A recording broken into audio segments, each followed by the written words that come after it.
Welcome to another episode of Managing Sexuality Intelligently. My name is Jason, and I'm here with Stephen Ng, marriage and family therapist. Thank you for joining us, Stephen. Oh, you're welcome. My pleasure. Nice. So, in this podcast, if you've been listening for a while, just a fun little tidbit, Steve never really knows what the topic will be. I always kind of prep it before and then just kind of deliver it to him. So it's always brand new and it's off the cuff, which makes it kind of more fun, impromptu, sort of improv style of a show. Yeah, at least I hope it's fun for others. It's fun for me. Yeah. But it concerns me because now I think if I could talk this much about things, I have no idea what's coming up. I mean, what do I do if something comes up and I really don't know anything about that? Yeah. I guess that would be a miracle because I would shut up. Stephen Ng would shut up.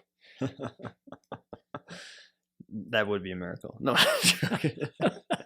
Anyways, today we're talking about why talking about sex matters. One of the things that Steve says that always sticks out with me is he says most people can do it, but they cannot talk about it. And that phrase has stuck with me since the beginning of working with you. And it's something that I'm realizing now at 39 years old that I don't really know. I'm still learning how to talk about it, and I'm 39. It's like you think that maybe it'd be cooler if I knew this stuff in my 20s, but it's something that I did not know. But just essentially still learning how to talk about it. So I think it's an ever evolving thing. So before we get into all that, if you have a question for Steve, visit stephening.com and fill out the contact form. At the end of each episode, Steve will answer listener questions, so be sure to stay tuned for that. So Steve, when did you realize that talking about sex mattered? What was the journey like for you? You know, when I was, for me, it was really a byproduct of my work with my clients over the years. I realized that no matter what the issue was, whether it was a forensic case where somebody had committed a crime, even a sex crime, or it was a gay couple or a straight couple, a young couple, an older couple, when it came to sexuality, nobody talked about it. And just realizing that, and then it made me curious, like, why aren't we able to talk about that? Or why don't we? Why do we choose not to? And getting into it really, again, gradually. It wasn't like one day this light bulb went off and I realized, aha, we don't know how to do this. It was just this dawning realization, and it was a very slow dawn at that, and I suppose it became, part of it was my clients really didn't understand what sexuality was. You know, intelligent, educated people who had been having sex for years thought that sexuality was about intercourse. But sexuality is this vast, vast terrain that includes, of course, intercourse, but it also includes falling in love. It includes mate selection. It includes navigating the terms of the relationship. It includes my spirituality and how I relate to not only sexual matters, but what my spirituality is teaching me about myself, my body, and my sexuality. Sexuality is bigger than we could even begin to cover in 1 hour of conversation here today. Mm-hmm. But it's huge, and as important and as big as it is, it gets short shrift from pretty much everybody. And again, I'm most embarrassed by the fact that it's really ignored mostly by my profession.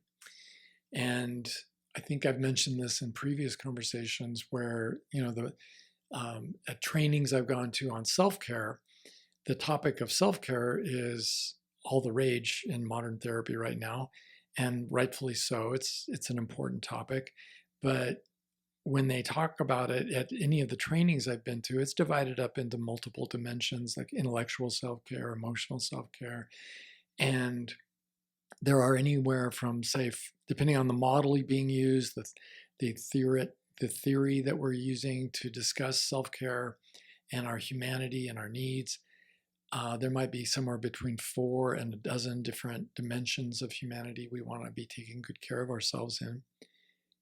And in none of those models is sexuality included. Apparently, there is no way you can take care of yourself sexually. Or if you did say that, people would immediately go, well, you could just stop masturbating, or you could start masturbating, where it becomes sort of a joke.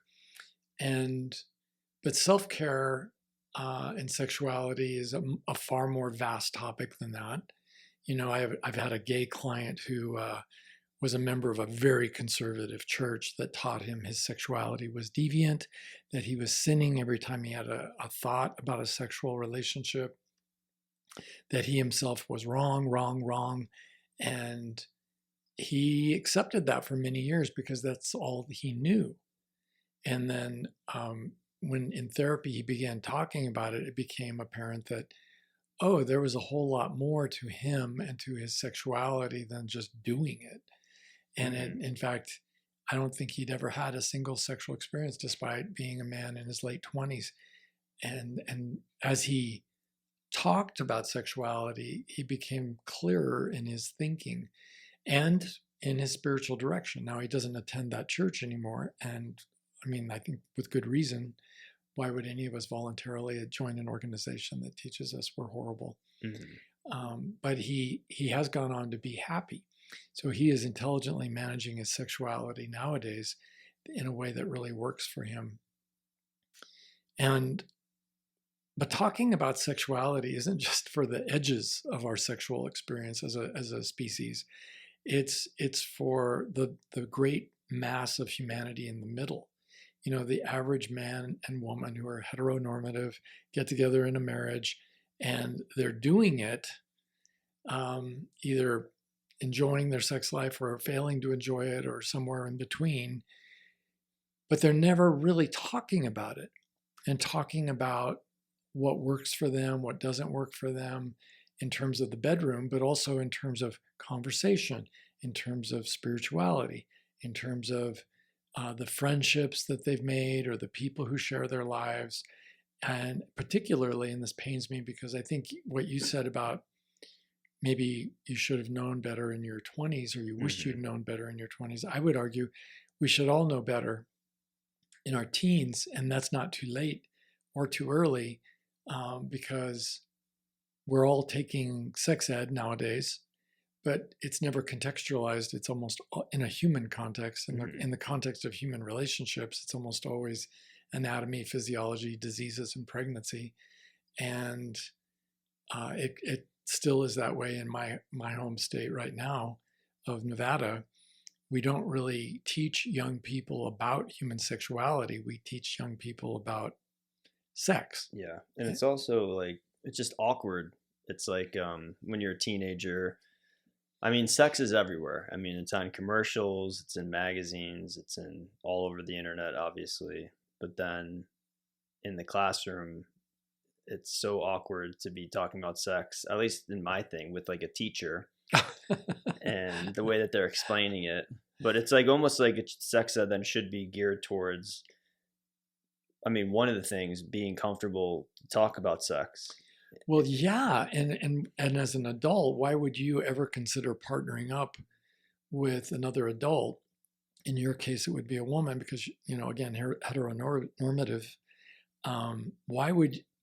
What sense would it make to ever partner up with someone who can't comfortably talk about sexuality when you're thinking about getting into a sexually binding contract like holy matrimony, where if you were to break the rules and get your sexual needs met outside of that relationship, in most places that would result in a divorce.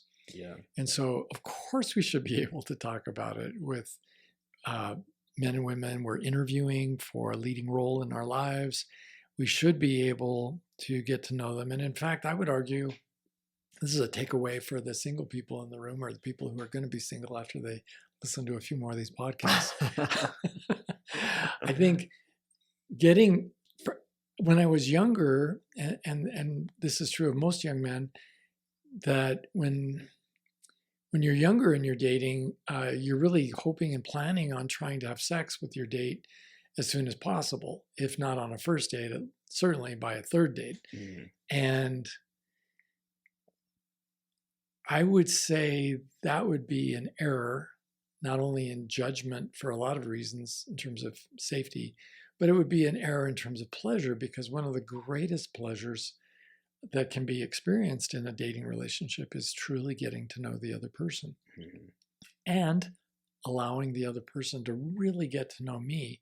And if that sounds boring to anybody listening to this, well, then I would challenge you to try to establish a conversation about sexuality with somebody you're dating, because either it's going to be offensive and awkward and weird because you're kind of creepy, or it's going to be sterile and empty of content because neither one of you know how to talk about it. So finding out how to talk about it, I think, is certainly important, and it could be done relatively naturally and easily if, in the course of a normal dating conversation, if John said to Susan something like, Susan, you're so darn pretty. I don't even understand how you could possibly be single at your age, whatever her age is. Mhm. And she says, what do you mean? Well, you must get hit on by a lot of men, and you must have been in relationships before. Well, yeah, I have. And then to find out, well, so what went wrong? I think that's a pretty normal question for anybody to ask, Mhm. and to answer that question, to discuss that question, to have a give and take, a back and forth, where you're telling your own story and she's telling her story. I think it'd be quite natural to say, so, but are you saying the sex life between you two was perfectly normal and wonderful, or what did you think of that? It's a normal and healthy part of a conversation that two adults who are talking about a relationship could have, and especially safe, I think, in the context of a conversation in a public place where you're leaning back and you're not trying to make anything happen. You're just trying to get to know this person. Yeah. And what about, is there a specific specific time frame of when you should talk about sex with somebody you meet that's new? Is there like, Well, I would say before sex. So that's one yeah, specific okay. time frame. I would say generally it doesn't happen on a first date, but is quite organically, as we're getting to know the other. It's almost like watching movies about a time and place other than our own, where I don't know if you've ever noticed this, but whether it's a science fiction movie set in the future or it's a movie about medieval times, nobody goes to the bathroom. I mean, there's certain topics that never get addressed, or Yeah, yeah, yeah. and sexuality is, I think, one of the, if sexuality is brought up in a movie, typically it's only because somebody made a pass Mhm. and tried to kiss somebody. It was the overture was accepted or it was denied and rebuffed. But either way, there's no conversation about it. It's sort of like, and that goes even for, I think the most risque of movies out there, and probably even porn, because for porn, it's all about titillation. Mhm. There is no real intimacy where we safely share who we are with one Yeah. another. So that whole, the very concept has no model. We almost all have to invent this on our own. And I would argue, yeah, we do have to invent it on our own, because nobody is around us telling us the right way or the wrong way. So I don't think it's on a first date.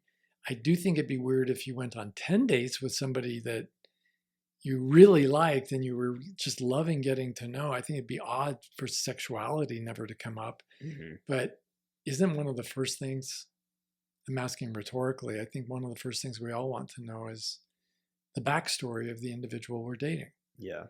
Like, how did she get here? How did he get here now? Mhm. And why is he or she guarded about this or that?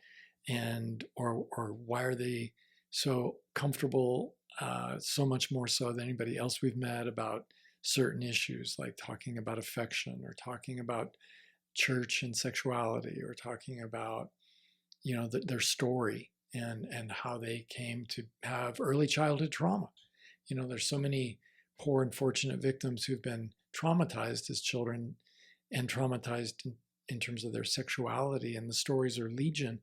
And it's not just somebody who molested them. It's sometimes a parent who was just degrading and humiliating, body shaming, Hmm. telling you you're too young to be even thinking about things like that. When you ask Yeah. a normal, age appropriate sexual question. And what does that do to the person who receives that sort of, to the child?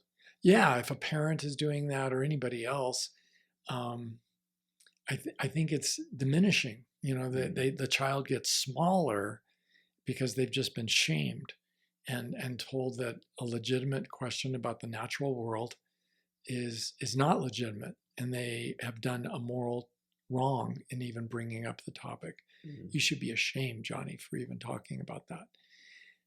When really nobody's ever explained those rules before. I was talking to a very large church denomination researcher, and he asked a lot of questions of young believers in their church, in the larger affiliated church. And I said, but you didn't ask any questions about sexuality. Well, we were doing the interviews in church, and we just assumed that everybody would lie, Mm. which is a remarkable comment, I thought, from Yeah. somebody who is a believer in the faith talking to other believers in the faith, Hmm. and that they would all lie. And why would they all lie? And who taught them to lie? And what can we do about that? That was never even discussed. When really there's such an overlap and a profound integration.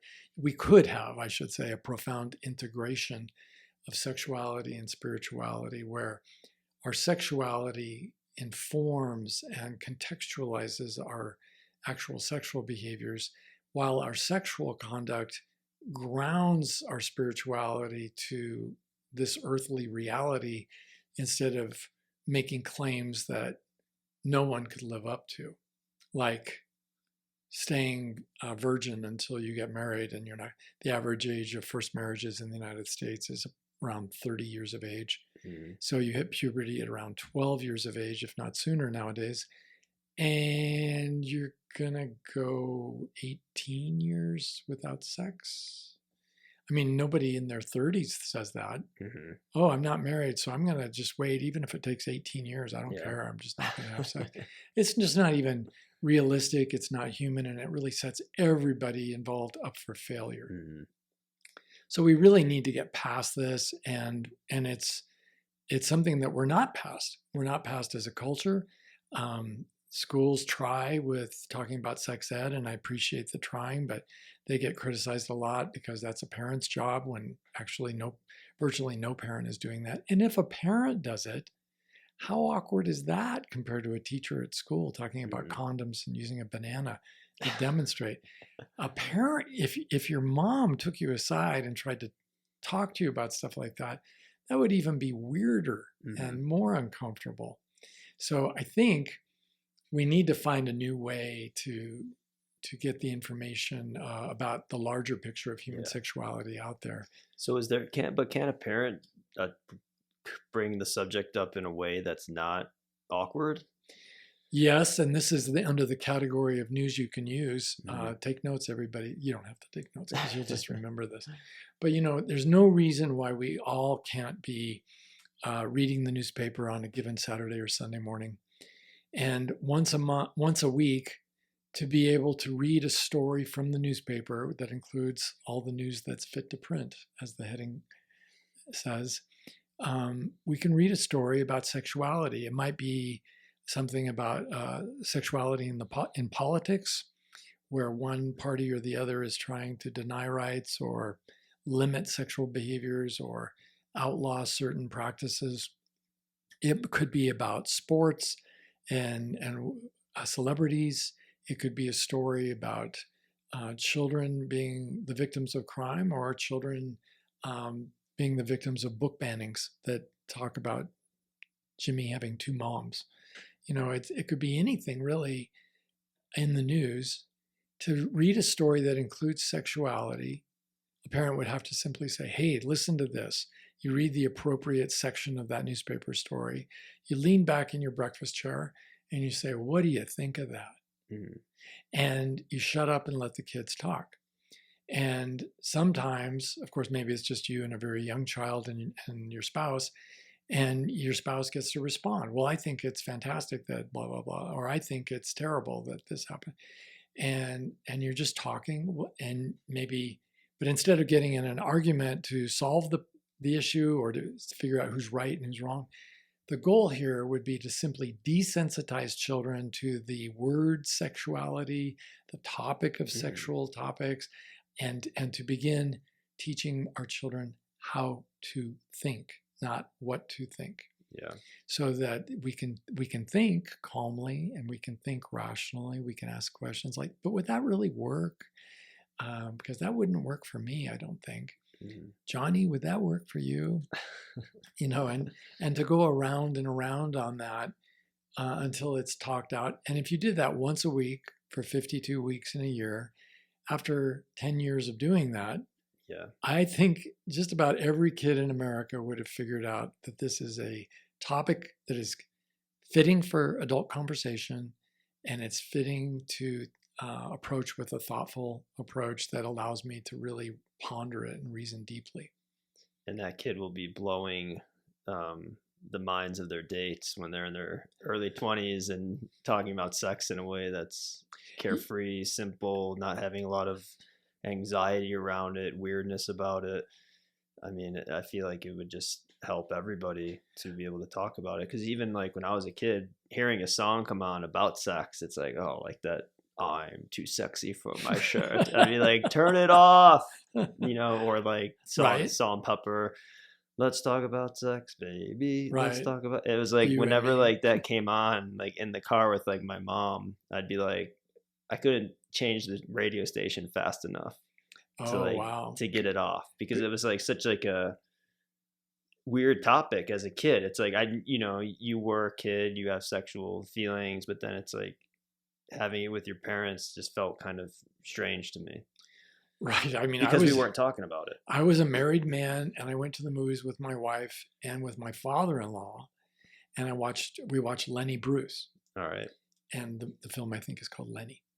And there's a very sexual, a number of sexual remarks that get made. There's a brief nude scene involving his wife, Honey, or the actress playing his wife. And my wife and I just sunk into our seats. And I think all three of us felt terribly awkward and uncomfortable.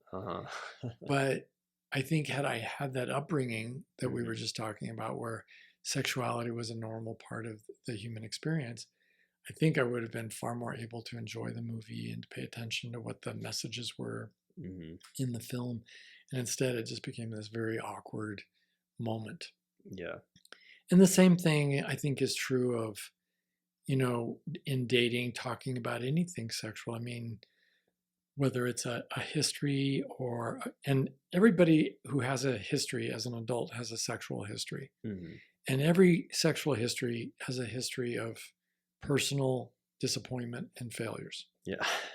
And that should be a wonderful part of dating, because those failures and those painful memories are also teaching moments where the universe is trying to teach us what does not work for us.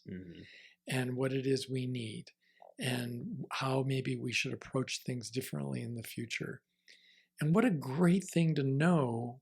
Personally, I would want to know that before I ever went to bed with anybody, knowing what I know today.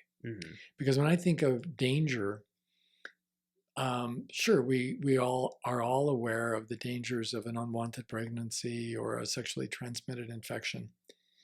But what about the dangers of getting sexually involved with somebody who's really just plain crazy? Yeah. Or sexually involved with somebody who is really just really not comfortable with sex and all the emotional hangovers that come with all of that.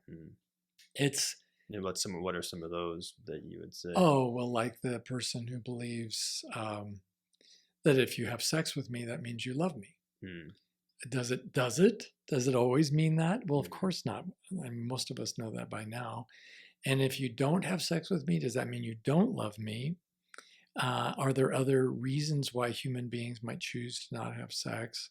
And then there are all the other irrational beliefs like, well, everybody, literally everybody, Jason, is having more sex than you are. Probably. And it doesn't matter how much sex you're having, probably everybody's having more. Or sex, a lot of people, I was reading an article in I think it was in the Times, talking about the 7 most common irrational beliefs that come into sex therapists' office. And it included things like, well, sex is always painful. Or a healthy vagina should never need additional lubrication. And even an unhealthy one shouldn't. That's just wrong. So there's all this misinformation, and I think, why not preemptively discuss things like this? Yeah. Again, you could do this on a date. I read this article and it had these things. Have you ever heard this stuff before? And I think we'd all be surprised at how many of the people we date have either bought into those irrational beliefs or have known somebody who bought into those irrational beliefs.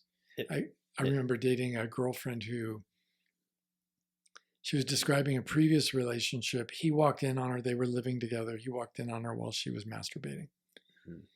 And he made a sound of disgust and walked out. He did? Yeah, he did. Whereas I think a lot of my clients typically would want to bring out the camera and ask for permission to put it on the internet.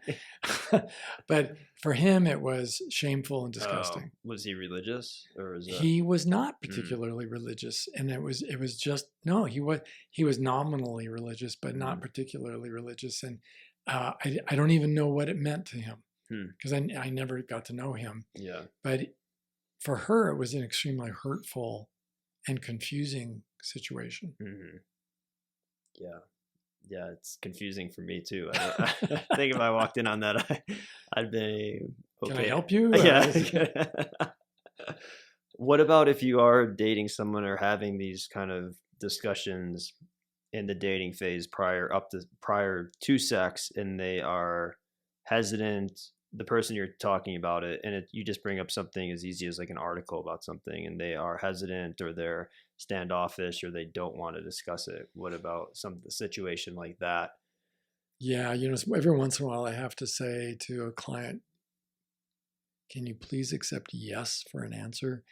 And for other clients, I have to say, and what part about this is unclear to you? Because if I'm considering getting involved in a monogamous committed relationship that I've got my fingers crossed, hopes include sex, and then I find out she's incapable of comfortably talking about the activity that I'm hoping we're going to do, that is a sign that things are not likely to go well. They might go well miraculously. I mean, miracles do happen. But it's unlikely if someone can't talk about it. It's like expecting our financial future to be really solid when I'm with somebody who can't talk about their financial history, their credit score, their job, or their income, or anything else they've gone through in their life financially. Yeah. That would be crazy to do that. So you'd say, it would. I'll give the advice to people since you're the therapist. Don't do it. Run. Leave. Right. That's what I would say. I mean, I wouldn't, dump her right there or dump him right there and then run. But I would want to, because I'd want to, be like a cat, and play with my food a little bit. Right. And I'd want to say things like, well, so tell me, how did you learn to not be comfortable with this topic? Well, I don't want to talk about it. I don't want to talk about it either because you're not comfortable talking about it, but I'd like to talk about talking about it, if that's okay. Can we talk about talking about it? And most people look at me somewhat confused, and in therapy, we'd call this a meta conversation. We're not going to be talking about matrimony, but we can be talking about the idea of the future between us. And talking about sexuality would start off with something like, hey, I noticed you seemed uncomfortable talking about sexuality. Has that been a painful topic in your past? And the doors open there where they say, well, yeah, sort of. When did it become painful? Because it was, when I was born, it wasn't painful. And was it painful? It wasn't painful for you in first, second, or third grade, was it? And no, we all had to learn at some point that it's a painful topic. So how did you learn that it was a painful topic?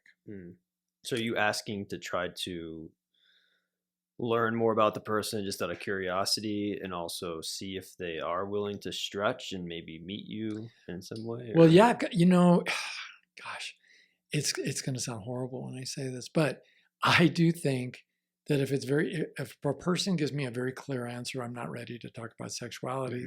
I've already started drawing a line through their name, in terms of the future. How dare you? Right? But sometimes even, when we're testing new cars, we use crash test dummies, and in the military, they use bayonet dummies. And why should I not practice my social skills and see if I can make this topic somewhat more comfortable for this person? Yeah. Because I really would like to learn that skill, and that's just for me. So I might ask that, one of those follow-up questions like, well, do you ever think you'll end up in a sexual relationship in your future? Well, only if I get married. Well, so you're still thinking that sex should not be talked about though until after you get married, or do you think you'd ever be comfortable with it? And I would want to keep asking those questions and fumbling my way towards a more gracious, more accepting sort of way of talking without trying to imply that she's defective or he's got a real problem. He needs to talk to a therapist, and to just open it up. Now, if I'm going to get actively abused, like, well, you sure do think sex is important, don't you? I might give that one last try and say, well, yeah, don't you think it's important? I mean, and if she said, no, I think people talk about sex way too much. Waiter, check. I think I would want to check out of that particular conversation pretty quickly. But as long as there was a little bit of ground gained, I think I'd be very comfortable with proceeding, because it is an actual pleasure to get to know somebody, even to find out definitely not the right person for me. There's a pleasure in that. Yeah, I agree. But I think you have to get to a level of some sort of level you have to get to. I don't know if it's a conscious level or just a level of interest or curiosity. I don't know if it's a personality thing or what it is exactly. Maybe like self-sufficiency, or maybe centered that. enough. I love humanity. I think human beings are just so intriguing, interesting. And that's, I think, why we all watch movies and read books, stories about human lives, and to have an actual interesting story sitting there in front of me, especially the story that will not be told. Yeah. That's interesting to me. Yeah, I had one that I think I don't know if I talked about it on this podcast or told you in private, but it wasn't about sex, but it was a woman I went on a date with, and she was talking about how she wanted to blow up government buildings. And I was curious, and I stayed and I just asked questions and was, and I should have been drawing the name in the line, Yeah, right. Through the line through her name, but I was asking her questions and just, I wasn't making any judgments. I was just kind of seeing how she was thinking about this. But then my problem was I continued to talk to her, and then and then you fell in love and then I fell with in an love. Anarchist. Yeah. And that's, a reminder to me. It's my love story. Yeah. Because I too fall in love easily, and I can see what's wonderful and lovely about a woman who wants to build up or blow up government buildings. But because she's not all bad, right? Yeah. There's a lot of good things in there. But in terms of actually building a life together, no, it's not the person for me. And that's why I need to, like, they have a saying in AA, if you keep going into barbershops, eventually you're going to get your hair cut. Yeah. And the same thing, they're talking about bars and places that are slippery. And for me, it's trying, because I'm so lonely, so needy, that when I have a woman who's willing to date me, maybe even willing to have sex with me, I just stay with her despite overwhelming evidence that she is really not going to be suitable material for me. the kind of life I'd like to lead. So I need to eventually cut that off. But at least for that evening, I would really want to take it as far as I could, and to maybe humbly and sheepishly admit toward the end, well, I'm probably not the right guy for you. Yeah. Why would you say that, Steve? You're so incredibly good looking. And well, because I'd like to stay out of prison, because I don't like drama in my life, and that law breaking is something I try to avoid. And so to avoid that kind of drama and that loss of freedom that comes with it. So I would probably, take my leave that evening and not continue to date that person, unless I know you're a writer, and if you wanted to do some research on a story or an article for the paper or something like Sleeping with the Enemy, Yeah. Sex with Anarchists is really great. Whatever it is that you were working on, Yeah. I think that it could be really dangerous because we all get acclimated to that which we're continually exposed to. So if I'm with somebody who has a drinking problem and I keep dating them and dating them and dating them, eventually my brain is going to normalize their little drinking problem into a little problem that's really not even worth talking about eventually. Then I end up getting committed and I'm living together with her, and it just ends up just horribly.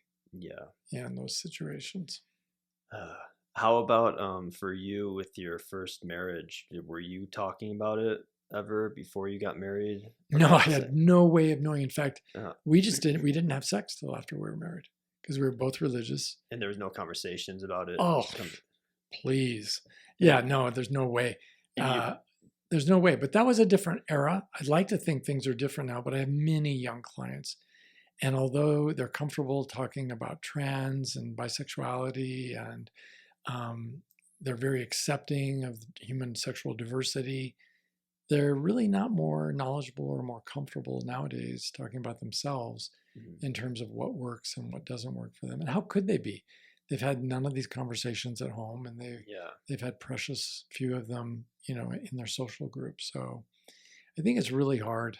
Yeah, it seems to sometimes people get overwhelmed if you bring even up the conversation of sex. Like they're so, and it's so weird because they're so willing to do it. It's like you could go home with someone that will sleep with you the first night maybe, but then to have like a conversation about it, they don't even want to go there. Yeah, it's a trait. It's a national trait, isn't it? That Americans are pretty much willing to have sex with anyone.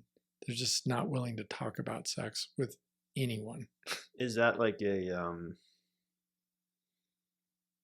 are people afraid to get too close? Is it like a vulnerability thing, or is it a protective thing where people are, or does that have anything to do with it? Like if I talk about it, I'll become too vulnerable, or this person will see me and it's just easier just to do the act. And I don't know. I think based on my professional experience and what I've observed personally, it seems to me that it's so fraught with confusion. The topic of sexuality is so fraught with confusion and fear that even, for example, if you were to try on your next 10 or 20 dates with 10 or 20 different women to talk about sex, I would predict that at least a certain percentage of them will be thinking immediately, oh God, he's trying to have sex with me already. Yeah. And so they're going to be scared, right? And when really you're simply trying to have an adult conversation about who this person is. And even if it's a public place and you were leaning as far away from the table as you could, giving her all the space in the world, it's really challenging, I think, for a lot of women to be thinking that that's a safe conversation. And I think it's challenging for a lot of men if women listening to this wanted to start that conversation. It's challenging because I think so many men would be concluding, oh, she wants to have sex tonight. Yeah. And that this is sort of verbal foreplay. And we're going to be going over to my place after this. When really it's frustrating for the person trying to have the conversation because it's such a vital part of two people sharing a life together. Mm-hmm. And really at the beginner level, like say in the first 5 dates, I'm just asking her about her past, her Yeah. background, how it is she came to be single. She could ask me the same question. What about you? How is it that you're single? You seem very available and desirable. And how's that even possible? And you get to tell your story. Mm-hmm. And she says something like, "But what about your sex life with her? Was that comfortable, or was that bad too?" Mm-hmm. And you could say, "Well, it really wasn't comfortable, or maybe it was, but that isn't exactly, in my mind, a extremely vulnerable disclosure to Mm-hmm. say, yeah, it wasn't that great, or it was no, that part was okay." Um, I would have follow up questions that might be less comfortable, like, well, what was so okay about it, Mm-hmm. or what was so uncomfortable about it? And um, I've had clients answer me that in my office. Well, all the bleeding. It's like, what? I think you were doing something wrong Yeah. if there was a lot of bleeding involved. I don't think that's the way it was supposed to go. So I think there are far more intimate sexual conversations that can be had, Mm-hmm. but I think it's important for all of us to build a platform of safety and security and acceptance for those future conversations, and just asking. Here's a sexual question that I would hope would be a comfortable one. So when you're dating men you like, when do you get to a point where you're comfortable holding hands? Mm-hmm. That's not exactly a big deal, Yeah. but it might be for some people, because I know that I have autistic clients for whom that's a very big deal. They want sex, but they definitely don't want to touch hands. Mm. So, or the same thing with kissing, Yeah. or public displays of affection, Mm. or where are you on a scale of 1 to 10? If 10 is the most affectionate couple you've ever seen, Mm. what would be your number? Yeah. And if somebody says, well, I'm a 9, and you're thinking I'm a 2, that's something that's interesting to talk about. What's Mm. it like out there on that end of the spectrum? Yeah. And she says, well, what about you? What's it like being a 2? And well, I feel pressured all the time to do more. I feel criticized a lot because I'm not Mm. more demonstrative. And I really don't know if I am ever going to change. Now, that to me, that's a very intimate conversation that would be still appropriate in under 10 dates. Yeah. So you're having conversations that are alluding to it and getting into the history. You're not blatantly saying, "Oh, you like sex," or like Yeah, saying right. something like that. It's more done in a more sophisticated way, curious way, sharing, not only asking for stories, but sharing your experiences as well. And then that creates like a comfort around it. And that Yeah. seems to then, It would be, it, to me, I'm looking for the conversation that is outside of intercourse specific. all right. Like, Yeah. do you like to do it? Yeah. you know, that that's something about the troglodyte in that just really is off-putting to me. I think if some woman were to ask me that on a first through fifth date, that would be uncomfortable. And I hope I never have that experience, because it's a little bit like, on the one hand, it's a little bit like asking, do you like to eat? Mhm. Because virtually all of us like delicious food. Yeah. And on the other hand, it's a little bit like, well, what do you mean by asking me that question? I mean, Mhm. what is the meta meaning behind that question? Are you trying to figure out whether I'm available tonight? Mhm. Are you, does it mean if I don't want to have sex tonight that I must be gay? Is that the problem? What is it all about here? Yeah. And there's so many, sexuality is a far more vast topic, I think, than doing it. Mhm. Sexuality includes all of your feelings about sex. It includes your feelings about your body and your presentation of self, your looks, your physique. It would include your spirituality, including possibly a religion, but not necessarily. I mean, intercourse is sort of the nuts and bolts of the anatomical part of it, or the physiological part of it, but there's a lot more to talk about than just that. Yeah. And then, so say out of the whole dating phase, going into like a relationship stage of it, how important, like how often should, I mean, maybe not how often, but how important are these conversations to talk about in a relationship about sex? Oh, well, I've only been with my wife about 30 years and we're still talking about it all the time. Hmm. And the reason for that is because just like our intellect and our emotions and our recreational interests and all the rest, everything about me that makes me a human being, my sexuality is also evolving, my individual sexuality. So there are things that wouldn't have interested me in the past. There are things that interested me in the past but don't interest me anymore.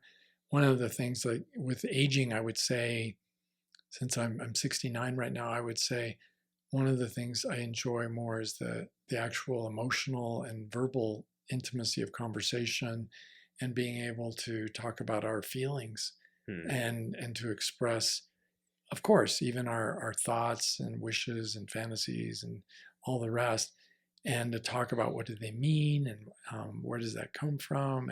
And Hmm. there's like this endless talking thing that goes on, but it's not like, oh, we're going to talk about it until we've stomped out any interest in sex at all. It's actually a pleasurable part of the sexual repertoire.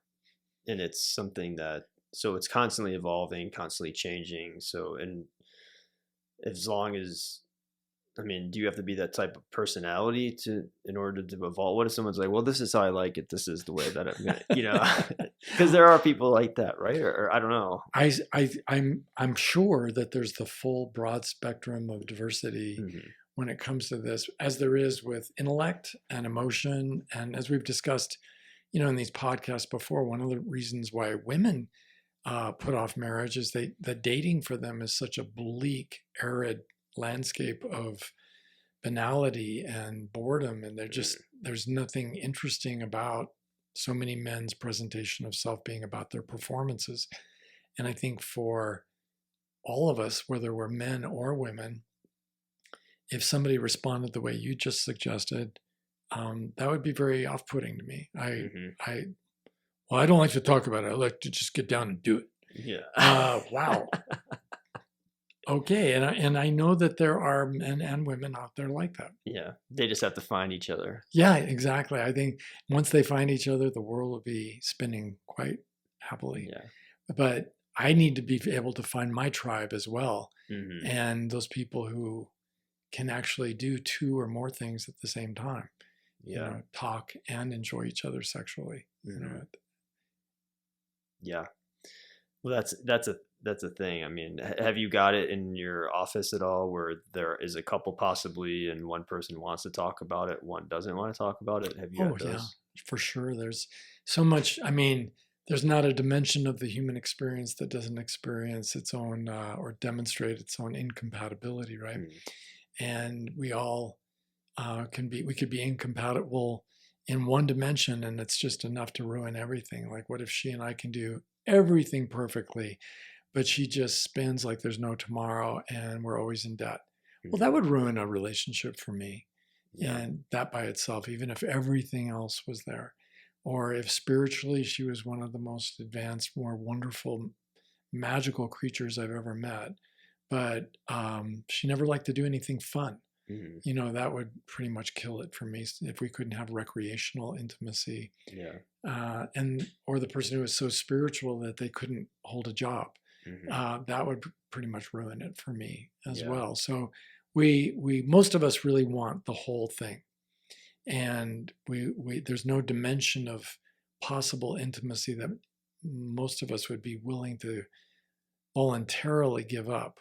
I'd like to be able to have vocational intimacy where we could work together, recreational intimacy where we could have fun together, intellectual intimacy where we're sharing ideas and where we're sharing feelings and where we're sharing socializing together and all the rest. But when it comes to sex and sharing sexuality together, what's funny is I'll be in a group of men, and one of the guys will be talking about sexual fantasies, and we can do that because there are no women in the room, right? So Mhm. it's safe.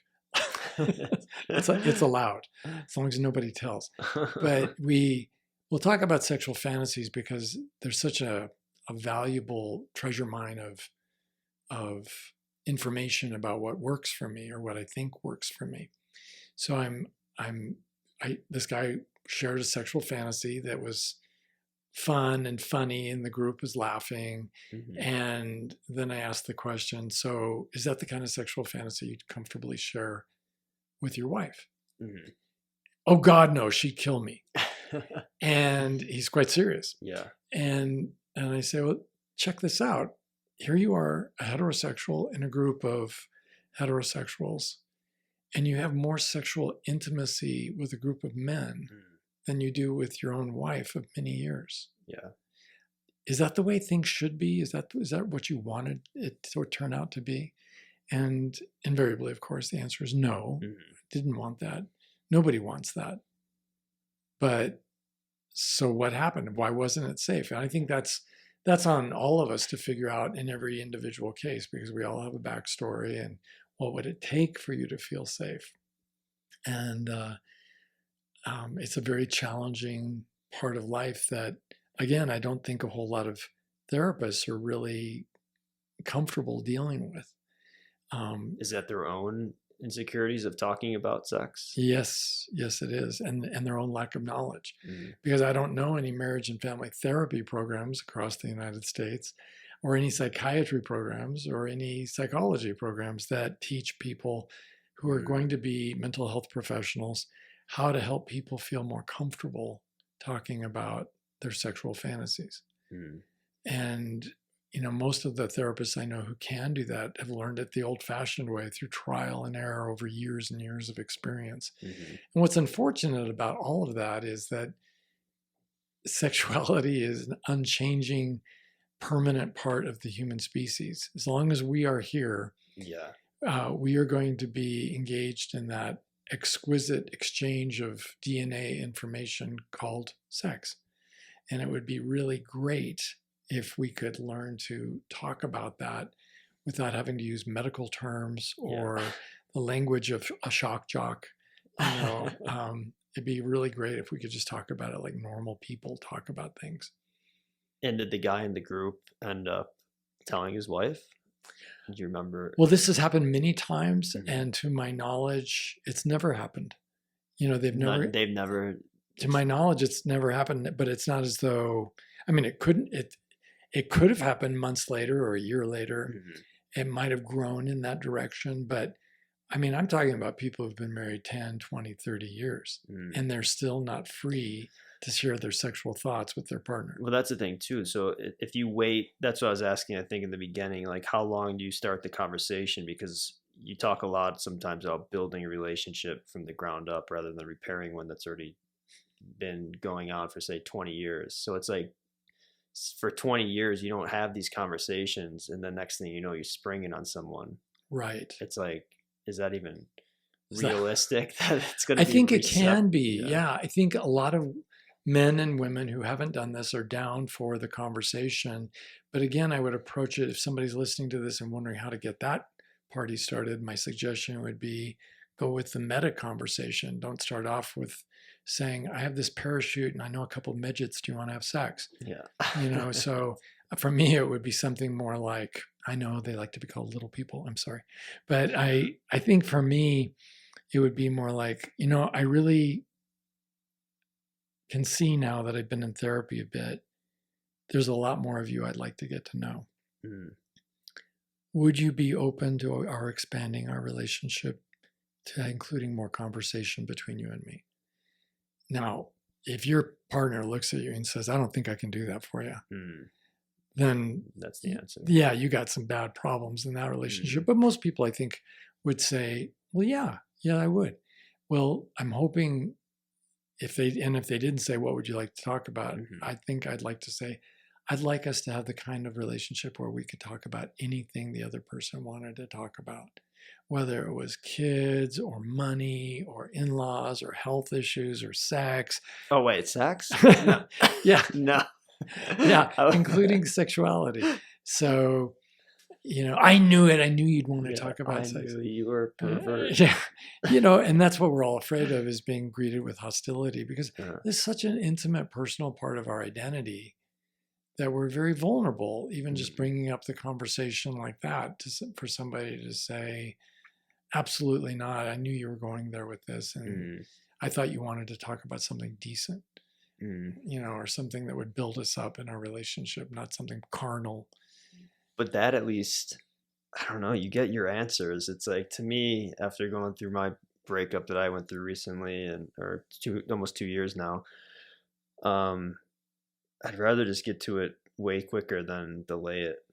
Oh yeah, yeah. Like, I feel the same way. And these, learning the skills that we're talking about in these interviews, I think is going to free everyone to get to the bottom of the truth much more quickly, instead of waiting 20 or 30 years to realize I am in an unhappy marriage that has like close to zero probability of ever changing for the better. Yeah. And that's a brutal truth, but I really have a strong faith that the truth is my friend. And that, if I can know the truth, I can then begin to make rational decisions based on that truth to better my life. And this overture to tell my partner that, I'd like to begin talking about sexual matters with you and find a way that's comfortable for both of us. And she said, well, I wouldn't mind if it was comfortable. Well, what would you need for it to be comfortable? I think that's where I would want to go. And for a lot of women, it might mean, well, I just don't want to feel pressured to do any of the weird things you always talk about. And okay, I don't want to pressure you into doing anything, but I would like to be able to talk about things.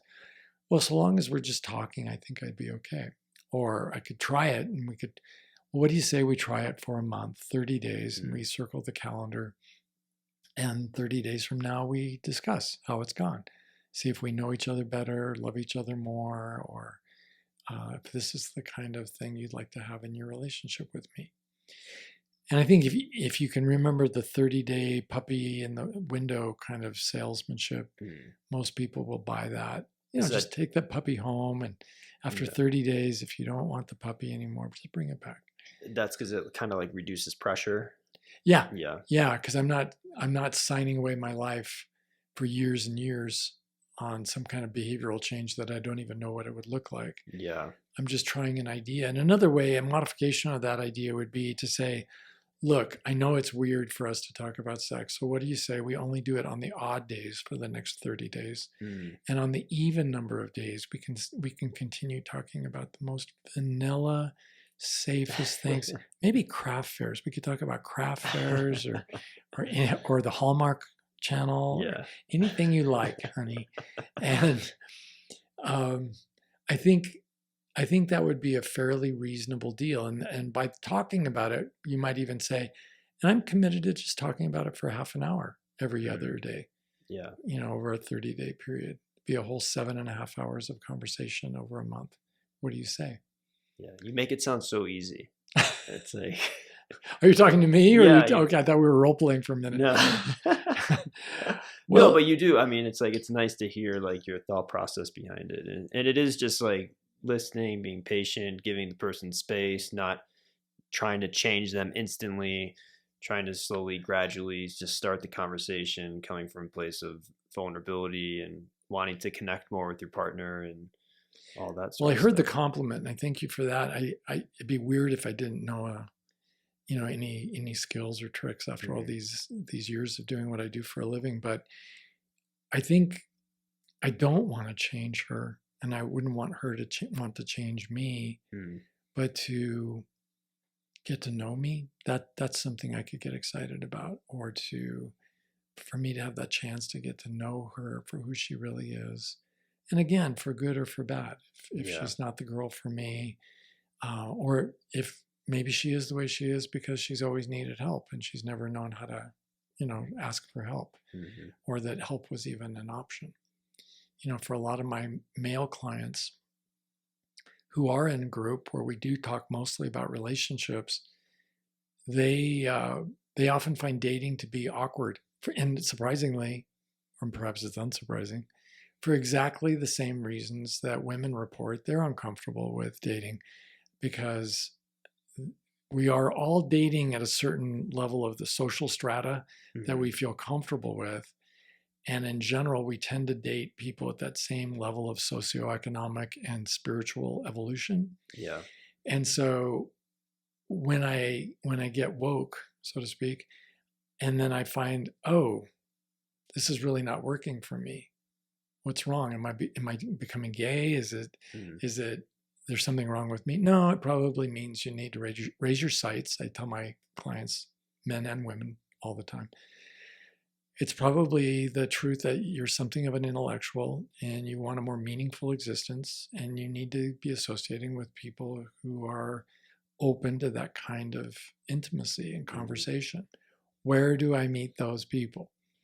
Well, in bars usually. I don't say that. Yeah. I say usually it's doing the kinds of things that you would find truly intellectually interesting or aesthetically interesting, whether it's going to a chamber orchestra concert or an opera, or going to art openings and museums, and to be volunteering with groups that facilitate the arts, or some kind of learning educational endeavor, whatever that is, like a new writers group that started up.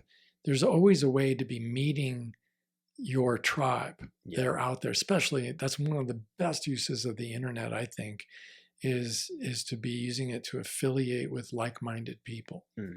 And then, but what happens if I don't meet anybody I like? Well, what if it's only people of the same gender at that meeting, which could happen to a lot of meetings. But I said that's a win, because you're meeting potential friends, and those friends are going to have sisters and wives who have girlfriends. You're going to be meeting a lot of people if you could just find your zone, find your tribe. So it doesn't really matter if there are women there or not. And the win is that you're going there to have a good time and study, let's say, watercolor painting, or a new instrument, or a new language, or you just always have wanted to see an opera and you never have before. Instead of taking somebody, just go by yourself and check out the scene and the kind of people who go there and how the vibe feels for you. And do it in another city as well as your hometown, and maybe listen to opera or listen to the kind of music that you find intriguing elsewhere. And for my clients who try this, it's like opening up a universe that they didn't know existed. Wow.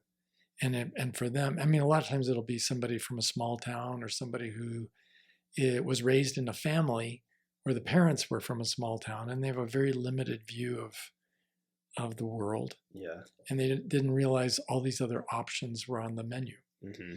And when you do, the win there, it doesn't matter if I meet somebody wonderful. I mean, I'm going to be meeting humans, might be the same gender as myself, but I'm going to be meeting people, and I'm going to be seeing if people are friendly or not. And I would say to those people who use dating apps, which are a curse and a scourge upon the land, this is far more efficient than a dating app. Because if I go to, say, an art opening or a fundraiser at the museum, I'm going to be meeting a lot of people. And in less than 5 minutes, I'm going to be learning vastly more from one conversation about someone than would ever be revealed on their profile on a dating app. Are they friendly or not? Are they intelligent or not? Are they smarter than I am or not? Do they appreciate my sense of humor or not? Do they even have a sense of humor or not?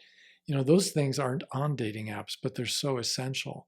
And for me, that would be a far more efficient use of time, to use the internet to chum the waters in terms of finding the venues and the groups, and then to go follow up with an in-person interview of that situation, I think would be extremely efficient. And then just make sure that you bring up sex in one point or another. Yeah, in the first 5 minutes. The first 5 minutes. Yeah. I think not, but sometimes it just comes up, like with if you're at an art thing too, it's like you'd be looking at a painting of a naked woman or something. It's like, right. Or it could be some other piece of art, Like there's so many operas that deal with human sexuality, even sexuality and spirituality. Mm-hmm. And somebody says, well, how are you enjoying the opera this evening? And for you to be able to reflect on that from a aesthetic and intellectual perspective Mm-hmm. makes it in that venue makes that conversation a very safe one. Yeah. But to say, well, the soprano's really hot, I'd do her. Yeah. You know, that's not really. That's not what we're going for. Yeah, that's not what we're going for. All right. Well, let's wrap that up there. It's a good place to stop. And to wrap things up, we have a listener question. And again, if you have a question for Steve, visit stevening.com and fill out the contact form. And this week's question is as follows. You ready? I don't know what it is. I don't know if I'm ready for this. It says one. Name withheld. So it's from an anonymous person. And we don't give your name on it. So feel free to ask any question you really have, and Steve can answer it for you on here, which is pretty cool. So here's the question. I read your 3-part series on sex addiction on Psychology Today. My wife and our pastor disagree with you. Could you please do a podcast episode on this? Yes. Yeah. All right, let me write that. Take a note. Yes, do episode. You know, and I've written a lot about this, and I sure do talk a lot about this, but, you know, just to keep it short and simple before signing off, I think it's really important for people to get medical information from medical professionals. And if somebody is looking in a book of sacred literature for a diagnostic category for what ails you, I think you're both guilty of being in the wrong place, doing the wrong thing. So there is no, I'll say something that's kind of challenging. I know that there are a lot of people out there who do believe sex addiction is a thing. And I can tell you right now with confidence that it has been investigated. The subject has been studied by professionals who really care and who want to know the truth. And they have decided, no, that is not a thing. It does not exist. It's a little bit like that movie, As Good as It Gets, with Jack Nicholson, where he compulsively washes his hands with scalding hot water and a fresh bar of soap a ritualistic number of times when he comes in from outdoors, because, of course, he's contaminated by the great outdoors. And we would never say, and he has a soap addiction. I think that is the key that unlocks the door. There's some compulsivity going on there. It helps us explain what's actually going on, but it is not at all an addiction. Mm. So we will explain in a future podcast. I'm sure it'll be sprung on me again without my knowing. Well, that's a good way to like kind of tease out the way that you think about it, and that these two disagree with you. But I'm sure other people disagree as well, but it's good to have people disagree. Well, it's like the therapist saying, yeah, well, tell your pastor I don't believe in the triune God either. Yeah. I mean, it's like, so what? If I don't believe in that, I mean, he's the expert on his religion. And so, you know, he gets to have a different opinion than I do. But it's not that the behavior, it's a science question, and it deserves a scientific answer. Great. Well, we'll get into it at one of the future episodes. So thank you for that question, and thank you all for listening, and stay tuned for the next episode. Thanks, Steve. You're welcome. Bye now.